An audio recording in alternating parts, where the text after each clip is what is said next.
Mesdames et messieurs, chers auditeurs, Kribi FM, la radio qui vous écoute, vous donne la possibilité de nous contacter afin de nous mettre au courant des événements, faits de société qui se déroulent dans votre localité, dans vos alentours.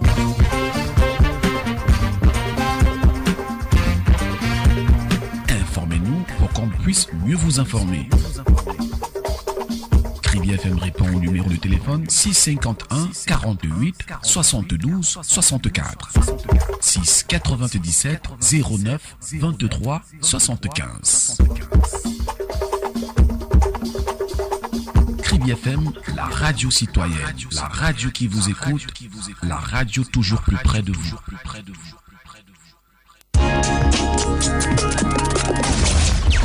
95.5 Info Midi.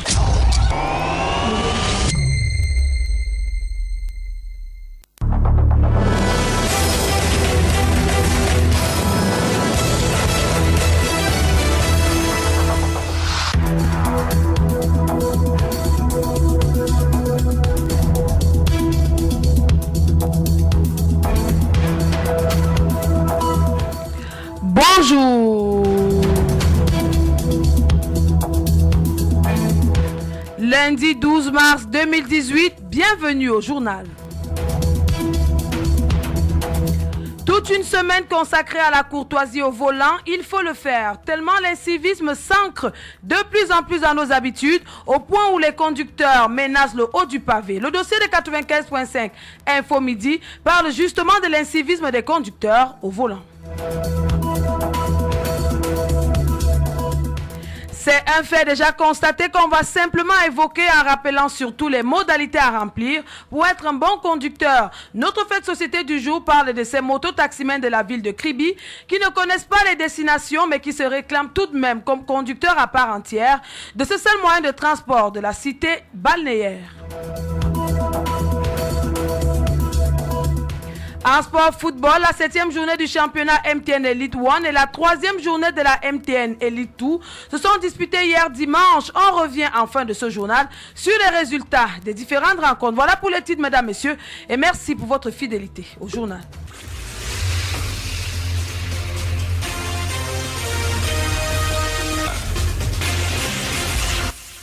Une fois de plus, bienvenue. C'est un plaisir de vous retrouver. Ouvrons par cette note du jour, regroupant les acteurs de tout horizon, villes, collectivités, associations, experts, spécialistes, professionnels de la route, auto-écoles, assureurs, constructeurs, automobiles, équipementiers, contrôle technique. La semaine internationale de la courtoisie au volant qui débute ce lundi 12 mars réunit tous les partenaires du domaine de la route et de la sécurité routière. Elle a été lancée comme simple journée par une association créée en septembre 2001, l'Association française de prévention des comportements au volant. Et depuis 2008, la journée est devenue une semaine et ce n'est pas du luxe quand on songe au travail. À faire sur de nombreux conducteurs. Et depuis 2016, les dates retenues sont du 12 mars au 20 mars. Cette semaine est donc une réponse à la recrudescence d'un phénomène inquiétant, l'incivilité au volant. Parce que, figurez-vous, la conduite automobile cristallise, semble-t-il, les tendances les plus animales de nos contemporains et nombreux sont les hommes et les femmes civilisés qui deviennent de véritables mufles dès qu'ils montent dans leur automobile. La journée de la courtoisie au volant rassemble des partenaires soucieux d'améliorer le comportement des Camerounais sur la route et dans les villes, surtout d'instaurer une meilleure cohabitation entre les différents usagers automobilistes, piétons, deux roues, entre autres. Parce que c'est impératif, il faut modifier le comportement des Camerounais et des Kribiens pour ce qui est de notre ville. Parler de courtoisie au volant, de respect des usagers, de nécessaire cohabitation dans un espace à partager semble favoriser une prise de conscience collective qui contribue directement à l'infléchissement des chiffres de la mortalité sur la route.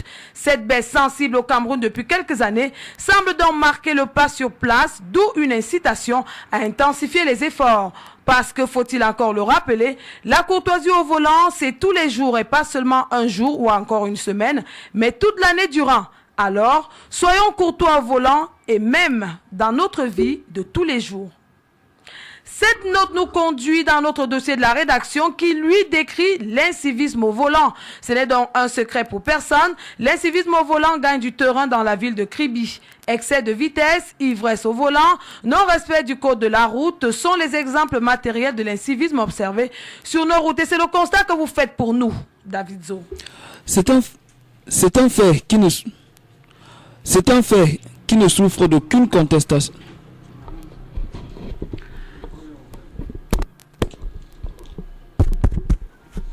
C'est un fait qui ne souffre d'aucune contestation. L'incivisme et le domicile sur nos routes. Usagers et conducteurs posent au quotidien des actes d'incivisme chez les conducteurs et des automobiles et motocycles. L'excès de vitesse est désormais perçu comme une preuve de puissance du conducteur. Le non-respect du code de la route, l'ivresse au volant et le manque de courtoisie viennent compléter le tableau des actes inciviques perpétrés au quotidien sur nos routes. Il devient difficile aujourd'hui de voir un conducteur dans la ville de Kribi qui ne sert pas une injure à un autre conducteur en cas de mauvais dépassement. Certains vont même souvent jusqu'à mettre en cause l'éducation d'un certain conducteur. Combien de conducteurs à Kribi respectent le passage clouté? Combien ralentissent près des écoles et à l'entrée des marchés ou hôpitaux? Certainement pas beaucoup. Mais alors, il se compte en grand nombre ces usagers de la route qui utilisent le téléphone au volant, qui manquent même de capacité, qui prennent la route en état d'ébriété et qui surtout ne sont pas passés par une auto-école. Et on constate donc malheureusement et avec beaucoup de regrets que l'incivisme est la principale cause de nombreux accidents mortels dans la ville de Kribi et sur nos routes. Toutes nos excuses pour cette petite difficulté technique qui, on espère, est rentrée dans l'ordre. C'était dans le constat de l'incivisme des conducteurs dans la ville de Kribi par David Zo. Les mototaxis sont le seul moyen de transport de la ville de Kribi. Pas toujours évident, mais on s'y est fait avec le temps. Et faisons fi de la mauvaise conduite, subissons l'incivisme de bon nombre, de l'hygiène corporelle redoutable de beaucoup d'entre eux, pire encore, et ça de plus en plus, de certains au volant de ces engins à deux roues qui vous portent sans connaître la destination. C'est l'objet de notre fait de société de ce lundi.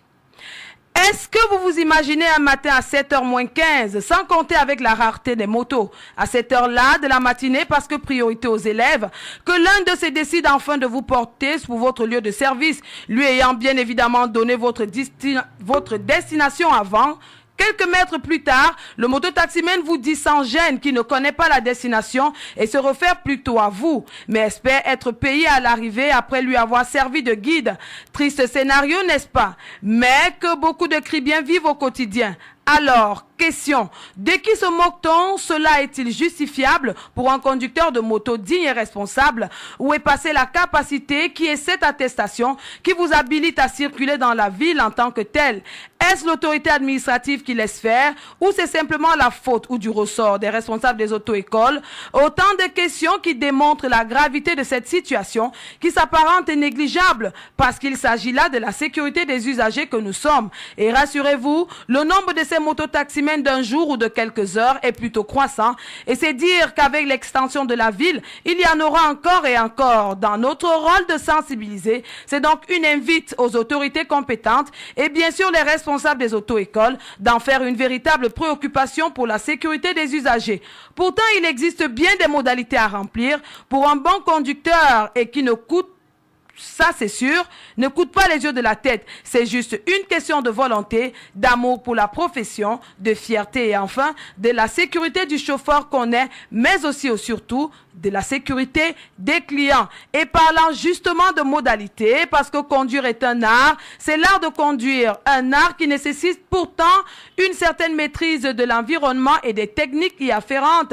Quelles sont donc ces modalités pour la bonne conduite? Que faire pour être un bon conducteur? Esquisse des réponses avec vous, Landy Tchaga. Les usagers de la voie publique à Kribi donnent à voir et à revoir au quotidien. À longueur de journée, conducteurs automobiles, chauffards et piétons imprudents se livrent en spectacle lorsque l'occasion se présente. La conduite automobile a pourtant ses règles. Les règles de conduite sont claires et les modalités pour bien conduire définies telles que nous l'explique ici Jean-Marc Bimem, moniteur en conduite automobile à l'auto-école bilingue La Touche Européenne à Kribi. Les modalités pour bien conduire, c'est surtout, sinon d'abord, de passer par une auto-école agréé, de suivre une formation normale et d'obtenir son permis de conduire. Cela suppose qu'on devient un conducteur et non un chauffeur. On n'a pas eu son permis dans le temps. Cela suppose également qu'on va respecter scrupuleusement les règles de conduite et une certaine réglementation parce qu'il y a des conditions pour avoir un permis de conduire. On doit par exemple jouir de ses droits civiques et civils. Une personne qui ne joue pas de ses droits civils et civils est moralement mal placée pour conduire, vous comprenez. Donc il ne suffit pas seulement de passer par l'auto-école, mais il faut aussi être moralement, fait. Voilà, ça c'est la condition pour bien conduire tout ça. Une fois son permis de conduire en poche, le conducteur automobile doit encore franchir un autre palier. Il faut avoir les qualités d'un bon conducteur. Celles-ci se résument en 3 notions, à savoir prudence, patience et courtoisie. Jean-Marc Bimem, moniteur en conduite automobile. Première, c'est d'être prudent. La prudence suppose que le conducteur doit tenir compte des erreurs des autres usagers parce que dans la circulation, tout le monde n'est pas passé par l'auto-école et tout le monde n'est pas susceptible d'être toujours en bon état de respecter le code de la route. Le fait de tenir compte des erreurs des autres usagers peut facilement faire comprendre à un conducteur qu'en abordant une intersection, il devrait ne pas faire de la priorité un droit absolu. Ce n'est pas un droit absolu. Ça, c'est par rapport à la prudence. Maintenant, il est question que le conducteur soit aussi patient. Il doit être patient parce qu'un conducteur impatient va, par exemple, en agglomération, klaxonner de façon intempestive. C'est interdit de klaxonner en agglomération, et sauf cas d'urgence.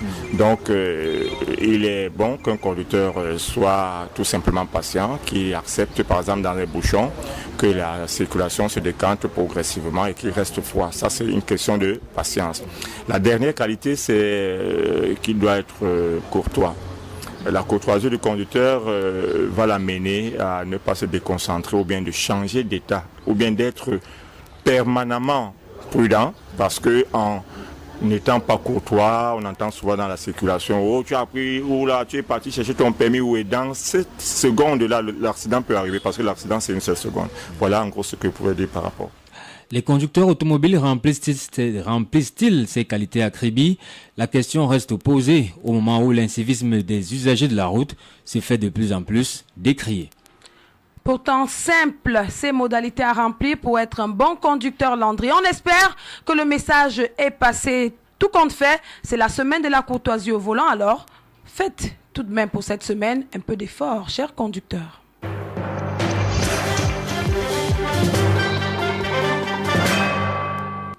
Cette note en perspective, 3 jours, c'est le temps que mettra la visite du ministre de l'Agriculture et du Développement rural dans notre département. La visite démarre après-demain, mercredi 14 mars, jusqu'au 16 mars prochain, donc vendredi. Le programme de cette visite du MENADER est vaste et chargé, avec pour point phare la visite des réalisations de la Société coopérative agricole de Mbébé dans l'arrondissement de Lokoundje. Ce sera mercredi. La journée de jeudi, elle, est réservée à la visite au port autonome de Kribi, notamment celle des bureaux provisoires du poste de police phytosanitaire du port autonome de Kribi et la remise d'un don en matériel informatique. Harry Ayeba ici fera une escale à la chefferie de Louma, Grand Batanga 1. Là-bas, il visitera le chantier de construction de la case communautaire. Dans la même journée de jeudi, le Minader se rendra à Evekam pour une visite dans la société, suivie d'une séance de travail avec le directeur général et son staff. Le temps fort de ce côté-là sera la signature d'une convention de partenariat entre Minader et la société Evekam. La dernière journée, celle de vendredi, se déroulera à la place des fêtes de la ville, avec pour point culminant le lancement officiel de la campagne agricole 2018 pour le ministre Henri Ayeba ici, ainsi que la remise d'un équipement technique au poste de police phytosanitaire de Kiosi et aussi la remise du matériel agricole aux organisations des producteurs. Et ce sera alors la fin d'une visite de 3 jours d'intense activité par le ministre Henri Ayeba ici et la délégation qui va l'accompagner. Le suivi et le relais de cette visite de travail du Minader vous seront donnés au quotidien par votre radio Kribi FM qui, comme toujours, est au cœur des grands événements en local. Ce communiqué radio, le président du comité d'organisation de la 4e édition des Journées océanaises de la liberté de la presse invite tous les professionnels de la communication, journalistes, animateurs, caméramens, techniciens, photographes, câbles, distributeurs, régisseurs et autres à bien vouloir prendre part à une importante réunion qui se tient demain, mardi 13 mars 2018, à 14h précises dans les locaux de la délégation départementale de la communication de l'océan, 6 à Mokolo. L'ordre du jour portera essentiellement sur les préparatifs de cette grande manifestation. La présence de tous est donc vivement souhaitée. C'est signé le président du comité d'organisation, Jean-Ismaël Bekili.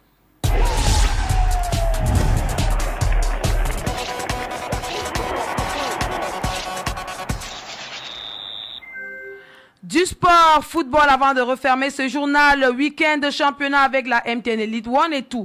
Hier dimanche à MTN Elite One, la 7e journée s'est donc disputée avec à la clé un match nul. 8 victoires et 20 buts enregistrés alors que le Canon de Yaoundé met la danse en MTN Elite tout. Compte rendu du week-end de championnat camerounais, c'est avec vous, David Zo. Pour la première fois depuis le début du championnat, un seul score de parité a été enregistré au terme de la 7e journée de la MTN Elite One disputée hier dimanche 11 mars. Il y a eu 8 victoires et 20 buts marqués. Le match le plus palpitant a été celui qui opposait au stade Omnisport de Bafoussam le leader Future Football Club de Banjul à Unisport du Onkam. Après avoir mené par 2 fois au score, Unisport a finalement concédé une défaite de 2 buts contre 3. L'Union sportive de Douala, les Bamboutos de Mbouda, l'Aigle Royal de la Ménois et Colombe de Djaïlobo sont les autres clubs mythiques qui ont essuyé des revers ce week-end. Après cette journée de championnat, Future FC de Banjul consolide sa position de leader. En Elite 2, la 3e journée s'est disputée ce samedi et pour la première fois, tous les 7 matchs qui constituaient cette journée se sont disputés et grâce à sa victoire 2-0 face à la Panthère sportive d'Undé, le Canon de Yaoundé occupe la tête du classement de la MTN Elite 2. Il est talonné par PWD de Bamenda qui effectue un début de championnat éclatant, 3 matchs et 3 victoires. AS Etoile qui avec 2 victoires et 1 match nul se positionne 3e. Malgré un début de saison titubant, le championnat national MTN Elite 2 semble désormais bien sur les rails. KFM, le leader de l'information.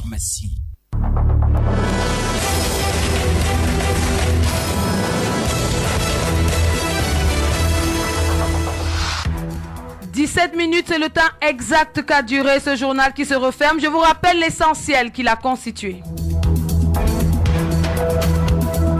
Toute une semaine consacrée à la courtoisie au volant, il faut le faire, tellement l'incivisme s'ancre de plus en plus dans nos habitudes, au point où les conducteurs menacent le haut du pavé. Le dossier de 95.5 Info Midi parlait justement de l'incivisme des conducteurs au volant. C'est un fait déjà constaté, on a simplement évoqué, en rappelant surtout les modalités à remplir pour être un bon conducteur. Notre fait de société du jour parlait de ces mototaximens de la ville de Kribi qui ne connaissent pas les destinations mais qui se réclament tout de même comme conducteur à part entière de ce seul moyen de transport jusqu'ici dans la cité balnéaire. Et puis sport football, la 7e journée du championnat MTN Elite One et la 3e journée de la MTN Elite 2 se sont disputées hier dimanche.